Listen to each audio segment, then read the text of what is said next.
Hi everybody, welcome back to Project Happy Home. For those of you who are new here, welcome. I'm Tanya, a doctor, lawyer, turned homeschool mom of 3 kids ages 9, 6, and 4.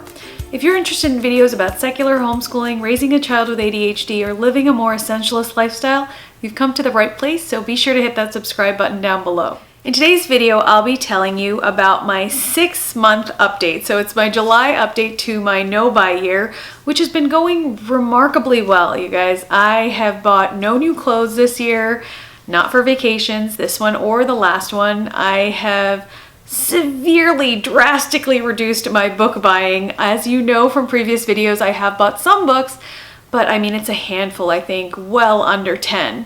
And so for me, that is huge because I would say last year, pretty much every month I was accumulating at least 30 books conservatively. So it was a little bit ridiculous and I needed to pull back, and having a no-buy in place has been exactly what I needed. I have bought no new makeup whatsoever. I have bought very few toiletries and really only those that we need. So for example, I am going through my deodorants and things like that. Speaking of deodorant, by the way, I have been doing a little bit of an experiment with natural deodorants, and I will be posting a natural deodorant showdown video soon. So if you guys have any really good natural deodorant recommendations, let me know in the comments down below, because I am on the hunt for the one that works the best. And so I'm using up all the ones that I do have, whether or not they work well, and my husband just has to deal with how I smell. Luckily, I don't smell that bad in general, just FYI, probably because I don't do that much exercise, which is a whole different issue. But either way, I am doing a showdown and I'm comparing like one armpit to the other with deodorants. And if you have any that you absolutely love, like natural deodorants that you love, that you think work better than any others, be sure to let me know so that I can add them to the showdown mix. Anyway, getting back to the point of this conversation. So I've been doing excellent in toiletries, excellent in makeup, excellent, I'm gonna say for myself, in books. I've done really well with household items. It's really funny because I think I had mentioned when I started this no-buy, I had mentioned how hard not buying household cleaners is for me, because there's something about like buying a new spray that makes you feel like you're gonna enjoy cleaning your kitchen. You know, the smell and the this and the seasonal stuff. The marketers are really good about stuff like that, but I have not bought any this year, and I've been just using up everything we have. And the feeling of using things up is amazing. It is amazing to run out of something. I have never run out of things. You don't understand. I am a big stockpiler. I've always had extras in the garage. I've always had things on subscribe and save. I never had that feeling of running out. And it has been so educational because there have been some things that run out and I'm like, I don't really need that anymore. I'm just gonna make this other product double up for this. And that has happened in the category of toiletries as well as households like cleaners and stuff like that. That has definitely happened for children's goods. Now, I've generally been pretty good with my kids' clothing and stuff. The majority of my kids' clothes are secondhand. We used to live next to, well, 45 minutes away from an incredible thrift store when we lived in Texas that had great high quality children's items, and I stockpiled years in advance. So I would buy, even when my son was 2, I was buying like size 5 clothes and size 6 clothes. If I found like a really nice pair of jeans or a nice shirt or something, I would just stockpile it and store it away. And getting to the end for him, definitely, I don't have anything for next year. And for my eldest daughter, I'm also reaching the end. I have very little for a 7-year-old. But for my youngest, I mean, she can just wear everything from her older siblings. And she's one of these kids that she's pretty easygoing about it. So she's just getting all of that. So clothing for me has definitely been the easiest category for both myself and for my kids. One of the things I would recommend to you guys if you are decluttering clothes is to order a ThreadUp bag. I'm actually going to get it to show you. So if you guys haven't heard of ThreadUp, basically ThreadUp is an online consignment store. So ThreadUp will send you a clean out kit, and the clean out kit is basically a giant bag, and it's like a flat bag. This one's quite heavy because I filled it up this morning. It's this polka dot bag, and it's pre-marked, so all you have to do is load up the bag and then seal it and drop it off at the post office, and ThreadUp does the rest, and they'll send you an email saying like, this is what we evaluated, and line item by line item they'll tell you about how much they'll give you per item. I generally just mark it as, you know, I'll accept store credit, and then I use the store credit to buy more secondhand clothing for either my children or myself, because that is one way that we can definitely decrease our impact on the environment and actually keep high quality clothes, good clothes that still have a lot of life in them, in circulation. So it's a way for you to save money, for you to help the planet, and just to, you know, increase sustainability efforts all around, you know, on every single level.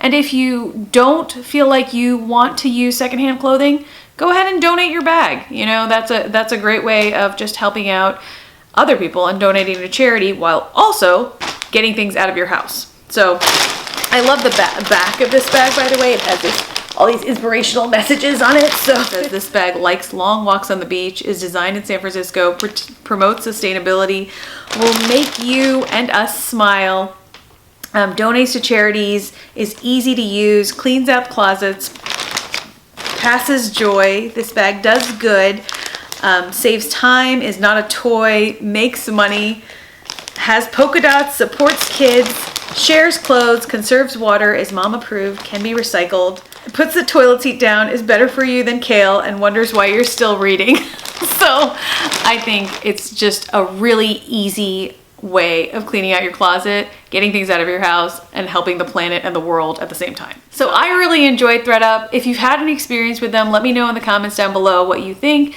If you have other ways of, like, you know, helpfully cleaning out your closet, etc., I would love to have more ideas and tips from you guys as well. Back to my point. I've been doing great at household goods, great at toiletries, great at clothes. Speaking of household goods, by the way, one of the things that I found to be really helpful is, as things run out, I set up my subscribe and save on Amazon to be more reflective of our needs. So instead of getting just one box per month, I might, in an effort to decrease the impact of the boxing and the shipping and everything, get enough for a year or enough for 6 months at a time. That way I store it in my garage, but it's only being shipped to me twice. So trying to lengthen the shipment time interval and increase the amount that I need has been really helpful in that way. Being more conscious about these little things that we can do, you know, does go a long way in the end if we all do it together and add up our efforts. Speaking of sustainability, two of the things that I've done in our kitchen in particular is,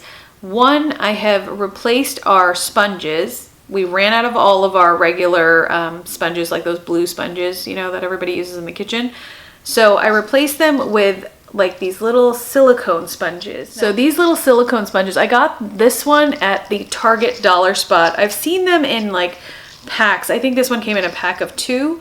But they're very thin and slender. I kind of wish it was a little bit more substantial, but they have these little silicone nubs, and apparently they're much healthier and cleaner. They air dry completely, so they're not these bacterial breeding grounds the way that the typical kitchen sponge is. So I'm just going to experiment with these and see for the next month or so whether we can adjust to these, whether they like them. So far, so good. I mean, this one did a really good job of cleaning off my oven pan. I've been liking it. I'm actually thinking about switching to silicone sponges in our showers as well. So I'm just going to finish up the poofs that we have, you know, stockpiled.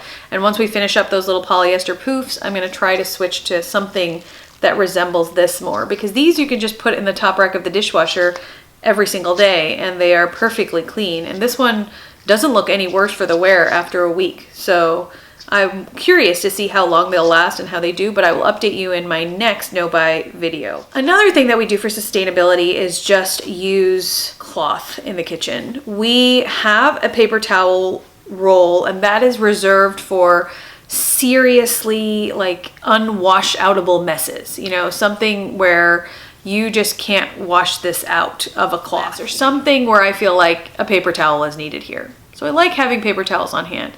But we hardly ever use them, in all honesty. Much more frequently, we use these. And this one is my favorite of all of the kitchen towel things. It is a giant, I think it's, I'm gonna say 24 inches across, type of bar cloth, like bar mop cloth. See, I'm just showing you all the 4 corners. And as you can see, I don't know if the camera will pick it up, it's not the cleanest. You know, like I wash things in a natural detergent, and so nothing ever really gets perfectly white.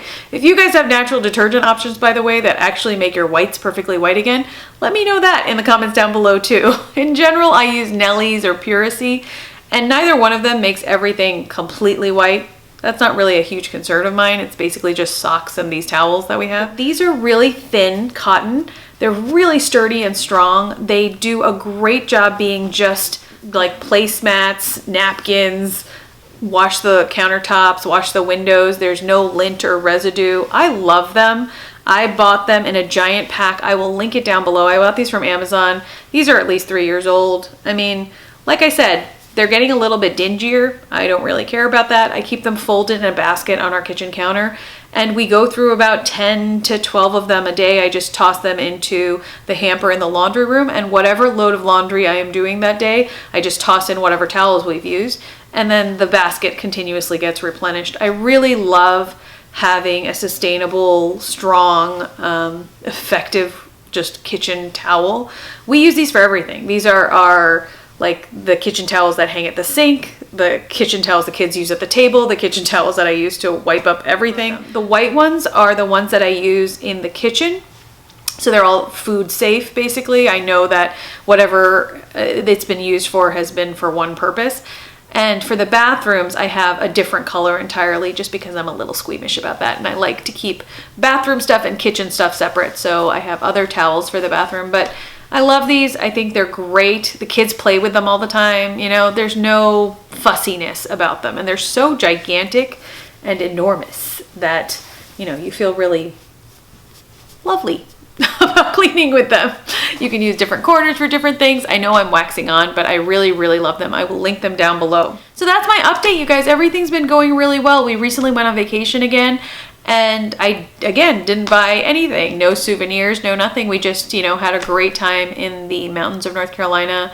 We went to visit Biltmore Estates. I didn't go into the Christmas shop. We bought we bought a chocolate Biltmore Estate thing that we ate happily, and we bought some candy. But other than that, you know, we didn't buy anything to bring home. No little Biltmore snow globe, no Biltmore ornament, nothing. You know, we will remember it, and that is good enough for us. So I hope that you guys enjoyed this video update. If you guys have any tips or tricks to encourage me for the rest of the year, I would appreciate it. If you are interested in doing a no-buy, I suggest doing a small no-buy, like do a month or even a week, or just do a category. Like if you have trouble not buying new makeup, just do a no-buy for makeup for the month and see how you feel. I think that once you get over the emotional hurdle of having that soothing feeling of purchasing, it really becomes a lot easier. It's funny now when I go on my shopping apps, I just find it exhausting rather than a comfort. When I go onto, you know, Amazon and stuff, I just can't sustain my interest. It really is a very different experience than it used to be. And I think that if nothing else, I want to encourage you that it's totally possible to change your mindset about online shopping, about mindless consumption, etc. So I've been having a great time with it, you guys. I appreciate you guys accompanying me on this no-buy journey and listening to my thoughts as I process my way through it. But as always, I really value your time. Thank you for spending some of it with me, and I wish you the very best day and the very best summer.